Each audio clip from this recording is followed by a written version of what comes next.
Assalamualaikum warahmatullahi wabarakatuh. Perkenalkan, nama saya Muhammad Ilham Faris Aiman dari Prodi PLB dengan NIM 221 F10019. Di sini saya akan membuat satu video yang bisa dibilang video pembelajaran sekalian tugas dari Bunda Tati mengenai pembuatan video. Dalam video ini saya akan membuat satu materi pembelajaran mengenai tentang tunalaras. Dalam video ini mencakup apa itu pengertian dari tunalaras, klasifikasi tunalaras, dan karakteristik tunalaras serta beberapa hambatan yang dialami oleh anak tunalaras tersebut. Baik, langsung saja ke videonya. Di sini saya akan menjelaskan tentang pengertian tunalaras, klasifikasi tunalaras, karakteristik anak tunalaras, dan beberapa hambatan yang dialami oleh anak tunalaras. Yang pertama, saya akan membahas pengertian anak tunalaras. Apa itu anak tunalaras? Istilah resmi tunalaras sendiri baru dikenal dalam dunia pendidikan luar biasa atau PLB. Istilah tunalaras berasal dari kata tuna yang berarti kurang dan laras berarti sesuai. Jadi anak tunalaras berarti anak yang bertingkah laku sesuai dengan anak tunalaras yaitu berarti anak yang bertingkah laku kurang sesuai dengan lingkungannya. Perilakunya sering bertentangan dengan norma-norma yang terdapat di dalam masyarakat tempat ia berada atau tempat ia tinggal.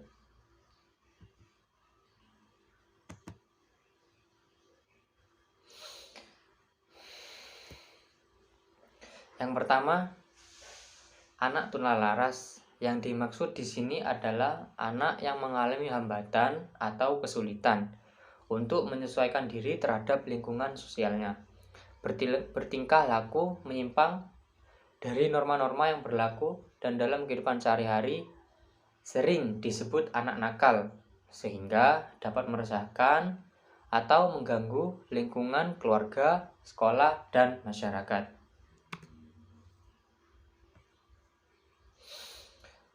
Yang kedua, sekolah luar biasa bagi tunalaras adalah suatu lembaga pendidikan yang memberikan pelayanan pendidikan secara khusus bagi anak tunalaras tersebut.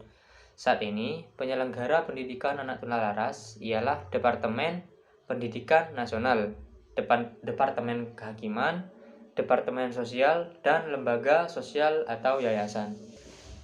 Yang ketiga, pendidikan terpadu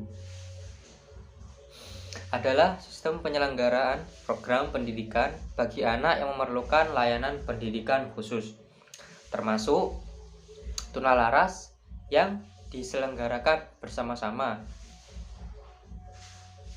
Anak normal di lembaga pendidikan umum dengan menggunakan kurikulum umum yang berlaku di lembaga pendidikan yang bersangkutan. Adapun mata pelajaran yang dapat dilaksanakan oleh anak yang memerlukan layanan khusus tersebut diganti dengan pelajaran lain yang dapat dilakukan oleh anak yang bersangkutan. Yang keempat, kelas khusus adalah suatu bentuk pelayanan pendidikan bagi anak yang memerlukan pelayanan pendidikan khusus termasuk anak tunalaras melalui kelompok belajar di lembaga pendidikan umum dengan menggunakan kurikulum umum yang berlaku di lembaga pendidikan yang bersangkutan. Yang kelima, guru pembimbing khusus atau guru bantu adalah guru khusus yang bertugas di sekolah umum, tidak memberikan bimbingan dan pelayanan kepada anak tunalaras yang mengalami kesulitan dalam mengikuti pendidikan dan sosialisasi dalam kehidupan sehari-hari di sekolah yang menyelenggarakan program pendidikan terpadu bagi anak tunalaras. Penggunaan istilah tunalaras sangat bervariasi berdasarkan sudut pandang tiap-tiap ahli yang menanganinya. Seperti halnya pekerjaan sosial menggunakan istilah social maladjustmenter. Istilahnya social maladjustment terhadap anak yang melakukan penyimpangan tingkah laku. Para ahli hukum menyebutnya dengan juvenile delinquency dalam peraturan pemerintah nomor 72 tahun 1991 disebutkan bahwa tunalaras adalah gangguan atau hambatan atau kelainan tingkah laku sehingga kurang dapat menyesuaikan diri dengan baik terhadap lingkungan keluarga, sekolah, maupun masyarakat. Sementara itu, masyarakat lebih mengenalnya dengan istilah anak nakal. Seperti halnya istilah, definisi mengenai tunalaras juga beraneka ragam. Berbagai definisi yang diadaptasi oleh Lynch dan Lewis beberapa definisi yang diadaptasi oleh Lynch dan Lewis tahun 1988 adalah sebagai berikut.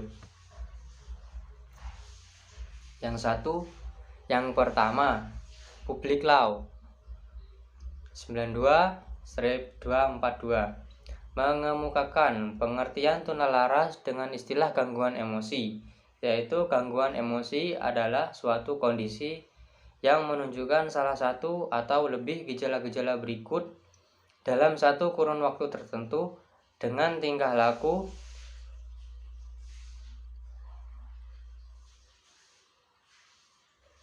yang menunjukkan salah satu gejala-gejala berikut dalam satu kurun waktu tertentu dengan tingkat yang tinggi yang mempengaruhi prestasi belajar. Yang pertama, seperti contohnya itu A. Ketidakmampuan belajar dan tidak dapat dikaitkan dengan faktor kecerdasan, penginderaan, atau kesehatan. Yang B. Ketidakmampuan menjalin hubungan yang menyenangkan dengan teman dan guru. C. Bertingkah laku yang tidak pantas pada keadaan normal. Yang keempat, perasaan tertekan atau tidak bahagia terus-menerus. Dan yang kelima, cenderung menunjukkan gejala-gejala fisik seperti takut pada masalah-masalah sekolah. Yang kedua, menurut Kaufman pada tahun 1997 mengemukakan bahwa tunalaras adalah anak yang secara kronis dan mencolok berinteraksi dengan lingkungannya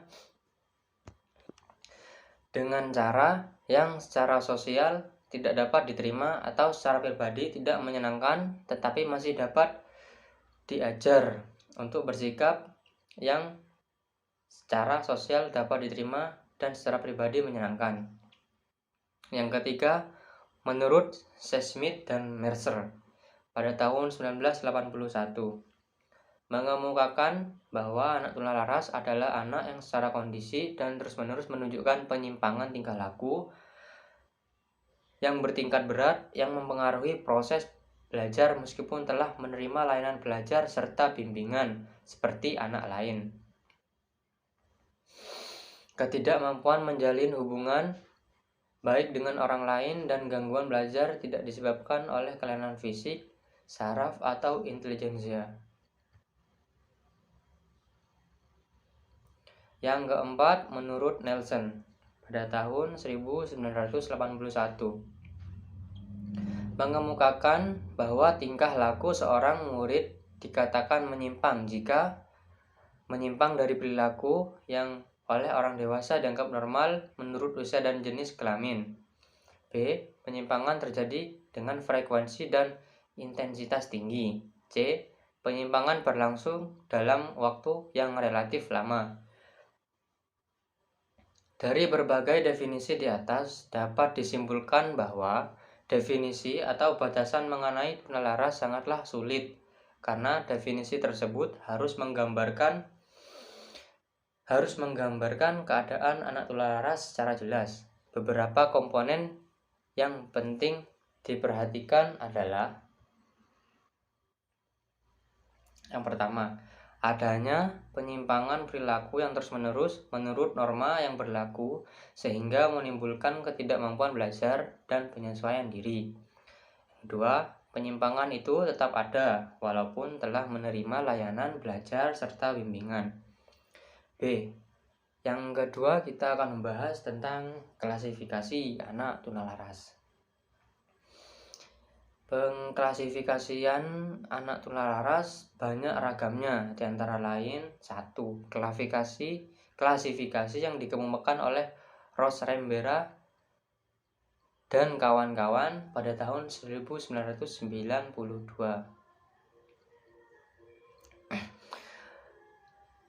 Klasifikasi anak tunalaras dapat dikelompokkan atas tingkah laku yang berisiko tinggi dan rendah dan yang berisiko tinggi, yaitu hiperaktif, agresif, pembangkang, delinkuensi, dan anak yang menarik diri dari pergaulan sosial. Sedangkan yang berisiko rendah yaitu autisme dan skizofrenia. Secara umum, anak tunalaras menunjukkan ciri-ciri tingkah laku yang ada bersamaannya pada setiap klasifikasi, yaitu kekacauan tingkah laku, kecemasan dan menarik diri, kurang dewasa, dan agresif. Selain pembagian di atas, masih banyak tingkah laku anak-anak yang dapat digolongkan tunalaras yang belum mendapat layanan khusus. Misalnya, anak yang merasa bahagia bila melihat api karena ingin selalu membakar saja, anak yang suka meninggalkan rumah, penyimpangan seks, dan sebagainya. 2. Sistem klasifikasi kelainan perilaku yang dikemukakan oleh Quay pada tahun 1979 dalam Samuel dan James pada tahun 1986, yaitu sebagai berikut. Anak yang mengalami gangguan perilaku yang kacau atau conduct disorder mengacu pada tipe anak yang melawan kekuasaan, seperti bermusuhan dengan polisi dan guru, kejam, jahat, suka menyerang, dan hiperaktif. B. Anak yang cemas menarik diri atau anxious withdraw adalah anak yang pemalu, takut-takut, suka menyendiri, peka, dan penurut. Mereka tertekan batinnya. Yang C. Dimensi ketidakmatangan atau immaturity mengacu kepada anak yang tidak ada perhatian, lambat, tak berminat sekolah, pemalas, suka melamun dan pendiam. Mereka mirip seperti anak autistik.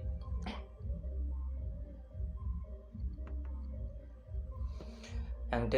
Anak agresi sosialisasi atau sosialis agresif mempunyai ciri atau masalah perilaku yang sama dengan gangguan perilaku yang bersosialisasi dengan geng tertentu. Anak tipe ini termasuk dalam perilaku pencurian dan pembolosan. Mereka merupakan suatu bahaya bagi masyarakat umum karena bertindak sebagai kriminal. Yang ketiga, yang C, kita akan membahas tentang karakteristik anak tunalaras. Karakteristik yang dikemukakan oleh Halhan dan Kaufman pada tahun 1986 berdasarkan dimensi tingkah laku anak tunalaras tersebut, yaitu sebagai berikut. Yang pertama, anak yang mengalami kekacauan tingkah laku memperlihatkan ciri-ciri suka berkelahi, memukul, menyerang, mengamuk, membangkang, menantang, merusak milik sendiri atau milik orang lain, kurang ajar, lancang, melawan, tidak mau bekerja sama, tidak mau memperhatikan, memecah belah, ribut, tidak bisa diam, menolak arahan, cepat marah, menganggap enteng, sok aksi, ingin menguasai orang lain, mengancam, dan pembohong. Tidak dapat dipercaya, suka berbicara kotor, cemburu, suka bersoal jawab, tak sanggup berdikari, mencuri, mengejek, menyangkal, berbuat salah, egois, dan mudah terpengaruh untuk berbuat salah.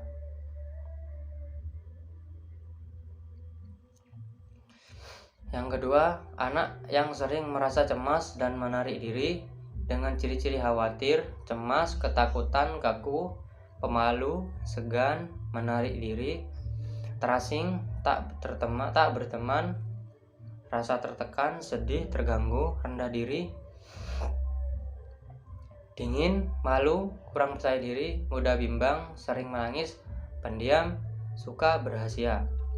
3. Anak yang kurang dewasa dengan ciri-ciri yaitu pelamun, kaku, berangan-angan, pasif, mudah dipengaruhi, pengantuk, pembosan, dan kotor.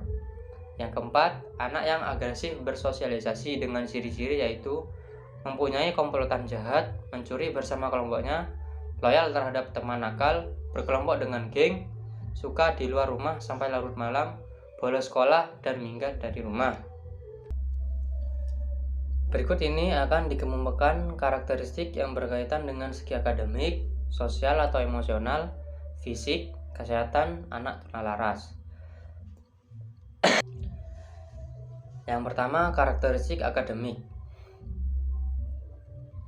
Kelainan perilaku akan mengakibatkan adanya penyesuaian sosial dan sekolah yang buruk. Akibat penyesuaian buruk tersebut, maka dalam belajarnya memperlihatkan ciri-ciri sebagai berikut. Yang pertama, pencapaian hasil belajar yang jauh di bawah rata-rata. 2.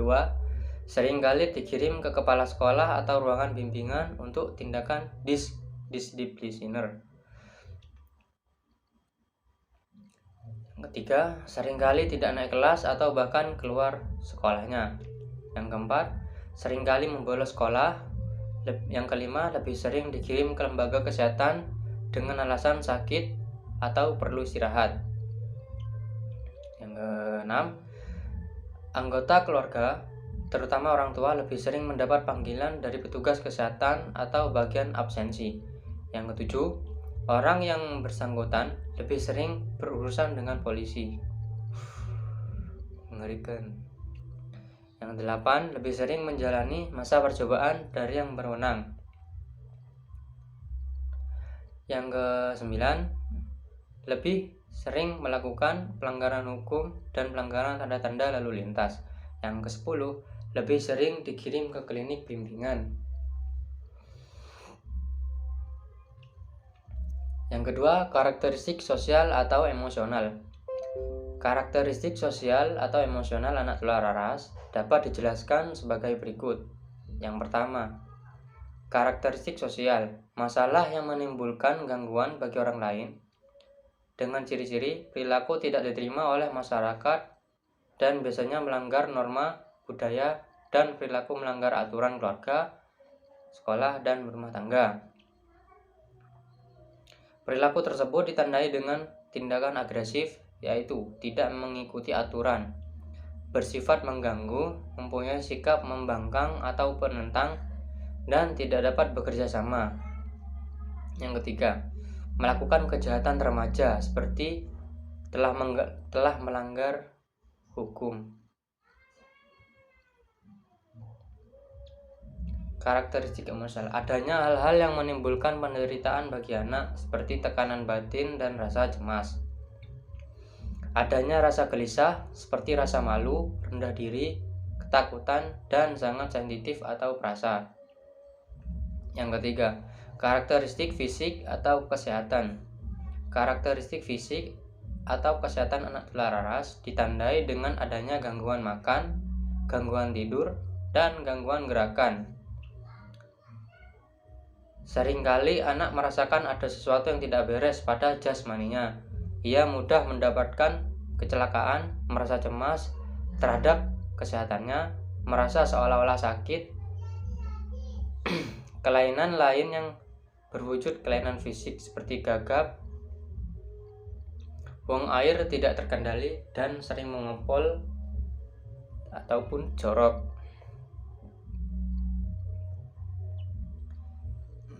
Yang kemudian kita akan membahas tentang penggolongan anak tunalaras. Penggolongan anak tunalaras dapat ditinjau dari segi gangguan atau hambatan serta kualifikasi berat ringannya kenakalan. Dengan penjelasan sebagai berikut. Yang pertama, menurut jenis gangguan dan hambatan. Yang pertama itu ada gangguan emosi. Anak tunalaras yang mengalami hambatan atau gangguan emosi terwujud dalam 3 jenis perbuatan, yaitu senang, sedih, lambat, cepat marah, dan relaks, tertekan. Secara umum emosinya menunjukkan sedih, cepat tersinggung atau marah, rasa tertekan, dan merasa cemas. Gangguan atau hambatan terutama tertuju pada keadaan dalam dirinya. Macam-macam gejala hambatan emosi, yaitu 1. Gentar, yaitu suatu reaksi terhadap sesuatu ancaman yang tidak disadari, misalnya ketakutan yang kurang jelas objeknya. Yang kedua, takut, yaitu reaksi kurang senang terhadap macam benda, makhluk, keadaan atau waktu tertentu. Pada umumnya, anak merasa takut terhadap hantu, monyet, tengkorak, dan sebagainya. Yang ketiga, gugup atau nervous, yaitu rasa cemas yang tampak dalam perbuatan-perbuatan aneh. Gerakan pada mulut seperti menyedot jari, gigit jari, dan menjulurkan lidah. Gerakan aneh sekitar hidung seperti mencungkil hidung, mengusap-ngusap atau menghisutkan hidung. Gerakan sekitar jari seperti mencukil kuku, melilit tangan dengan mengepalkan jari. Gerakan sekitar rambut seperti mengusap-ngusap rambut, mencabuti atau mencakar rambut. Demikian pula gerakan-gerakan seperti menggosok-gosok, mengedip-ngedip mata, dan mengerinyitkan muka, ataupun sebagainya. Sikap iri hati yang selalu merasa kurang senang apabila orang lain memperoleh keuntungan atau kebahagiaan. Perusak, yaitu memperlakukan benda-benda di sekitarnya menjadi hancur dan tidak berfungsi. Malu, yaitu sikap yang kurang matang dalam menghadapi tuntutan kehidupan. Mereka kurang berani menghadapi kenyataan atau pergaulan. Rendah diri, yaitu sering minder yang mengakibatkan tindakannya melanggar hukum karena perasaan tertekan. Yang B, gangguan sosial. Anak ini mengalami gangguan atau merasa kurang senang menghadapi pergaulan. Mereka tidak dapat menyesuaikan diri dengan tuntutan hidup bergaul. Gejala-gejala perbuatan itu adalah seperti sikap bermusuhan, agresif, berucap kasar, menyakiti hati orang lain, keras kepala, menentang, menghina orang lain, berkelahi, merusak milik orang lain, dan sebagainya. Perbuatan mereka terutama sangat mengganggu ketentraman dan kebahagiaan orang lain. Beberapa data tentang anak tunalaras dengan gangguan sosial antara lain: mereka datang dari keluarga yang pecah atau broken home, atau yang sering kena marah karena kurang diterima oleh keluarganya. Biasa dari kelas sosial rendah berdasarkan kelas-kelas sosial. Anak yang mengalami konflik kebudayaan, yaitu perbedaan pandangan hidup antara kehidupan sekolah dan kebiasaan pada keluarga. Anak berkecerdasan rendah atau yang kurang dapat mengikuti kemajuan pelajaran sekolah. Pengaruh dari kawan-kawan sekelompoknya yang tingkah lakunya tercela dalam masyarakat. Berasal dari keluarga miskin, berasal dari keluarga yang kurang harmonis sehingga hubungan kasih sayang dan batin umumnya bersifat perkara. Salah satu contoh, kita sering mendengar anak delinkuensi. Sebenarnya anak delinkuensi merupakan salah satu bagian anak tunalaras dengan gangguan karena sosial perbuatannya menimbulkan kegoncangan ketidakbahagiaan, ketidaktentraman bagi masyarakat. Perbuatan termasuk melanggar hukum seperti perbuatan mencuri, menipu, menganiaya, membunuh, mengeroyok, menodong, menghisap ganja, anak kecanduan narkotika, dan sebagainya.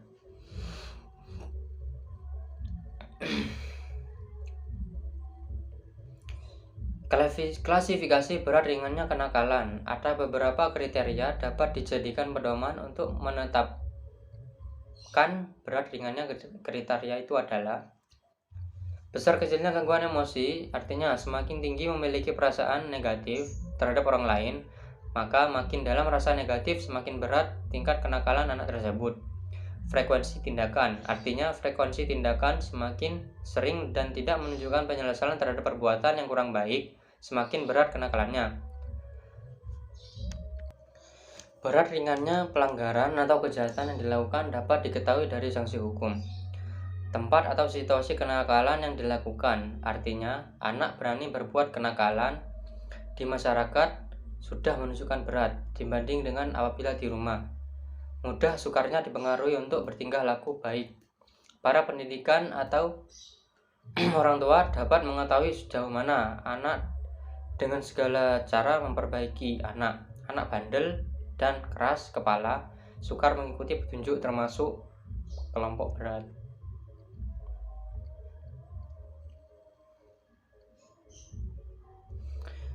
Kemudian kita akan membahas tentang teknik mengenal anak tunalaras. Ada beberapa cara untuk menetapkan tunalaras, yaitu psikotes. Psikotes dilakukan untuk mengetahui kematangan sosial dan gangguan emosi. Sedangkan alat tes yang lain yaitu tes proaktif yang memiliki beberapa jenis tes, yaitu yang pertama tes Rorschach. Tes ini memberikan penggambaran mengenai keseluruhan kepribadian, kelainan, dan perlunya psikoterapi. Gambaran ini ditafsirkan dari reaksi anak terhadap gambar-gambar yang terbuat dari tetesan tinta. Yang kedua, tematik atau TAT. Thematic Apperception Test atau TAT. Tes ini memperlihatkan berbagai situasi emosi yang dalam bentuk gambar-gambar. Gambaran kepribadian nampak dari tafsiran anak mengenai situasi emosi tersebut untuk disediakan skala khusus. Yang ketiga, tes gambar orang. Dalam tes ini, persoalan-persoalan emosi nampak dari gambar yang harus dibuat oleh anak. Gambarnya ialah anak seorang laki-laki dan seorang perempuan. Yang keempat, Disparate Fable Test. Tes ini memberikan gambaran mengenai iri hati, rasa dosa, rasa cemas, tanggapan terhadap diri sendiri, ketergantungan kepada orang lain, dan sebagainya. Yang berhak melakukan psikotes dan mengumumkannya adalah psikolog, psikiater, dan konselor atau orang lain di bawah bimbingannya. Tenaga-tenaga ini ada yang membuka praktek sendiri, ada pula yang tidak membuka praktek sendiri tetapi bekerja di fakultas psikologi, fakultas kedokteran, lembaga kesehatan jiwa, balai bimbingan dan penyuluhan, biro konsultasi psikologi, dan sebagainya. Yang kedua, sosiometri. Sosiometri adalah alat tes yang digunakan untuk melihat atau mengetahui suka atau tidaknya seseorang.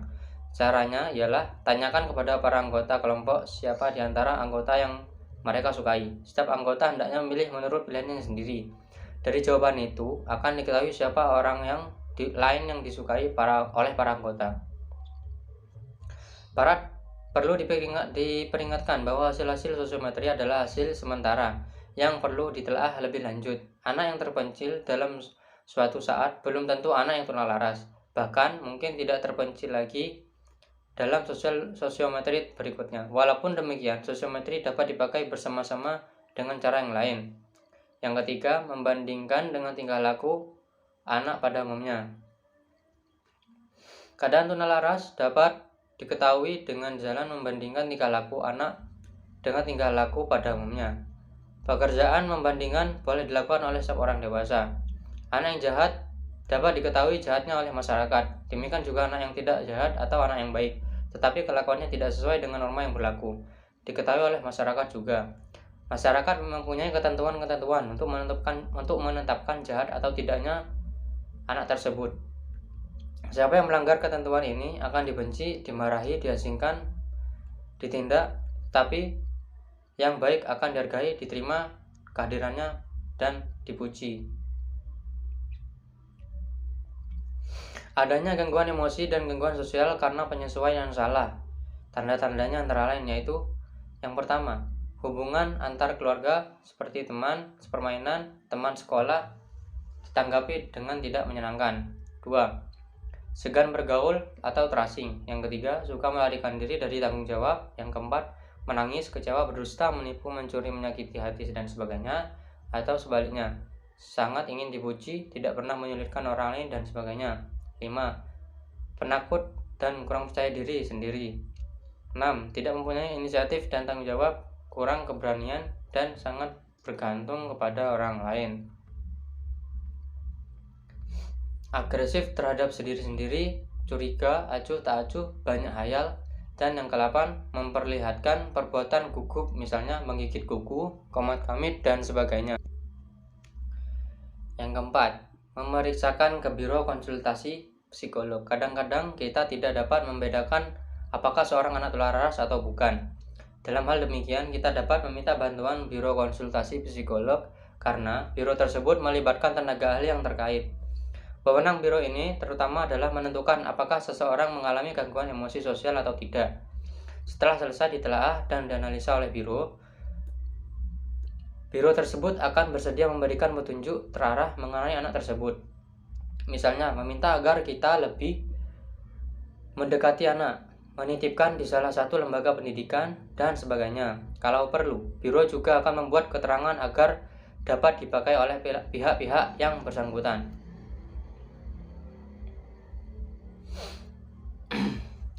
Oke, baik. Cukup sekian materi tentang anak tunalaras yang dapat saya sampaikan. Kurang lebihnya saya mohon maaf apabila ada salah kata, dan misalkan ada kawan-kawan atau teman-teman yang kurang paham atau kurang jelas apa yang telah saya sampaikan, silakan berkomentar di bawah di kolom komentar. Terus, dan juga jika ada pertanyaan-pertanyaan yang ingin saya jawab atau pertanyaan-pertanyaan yang kawan-kawan belum paham, silahkan bertanya di kolom komentar. Terima kasih. Wassalamualaikum warahmatullahi wabarakatuh.